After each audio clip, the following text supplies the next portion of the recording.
Netflix just made a move to buy Warner Brothers, and this could really shake up the gaming world. So let's talk about it. Well, this purchase of Warner Brothers is going to include everything. The IPs for movies, the studios that they use, and the developers and IPs for video games as well. And that means Netflix will have the rights to IPs like Mortal Kombat, and Fear, and Harry Potter, and Middle-earth, and all the other games that people really like. So what does this mean for gaming?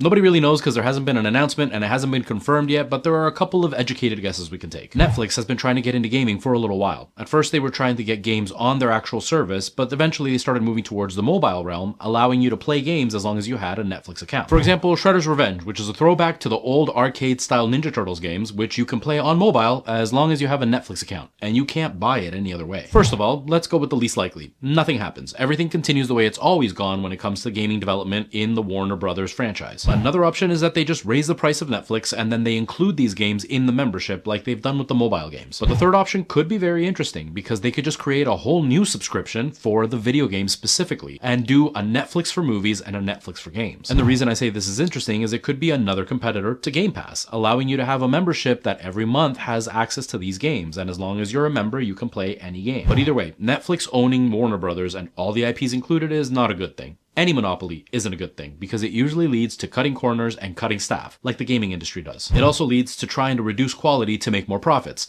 like the gaming industry does. And just like what happened with the actors when they went on strike, we could see that these companies are going to try to make as much money as possible while paying their artists as little as possible, like the gaming industry already does. In other words, it looks like they're just going to do what the gaming industry has already been doing all along, so maybe nothing's going to change? Either way, having a company that owns so much of so many different franchises is never a good thing. What do you think? Is this going to destroy gaming or is it going to open up a lot of doors? Let me know.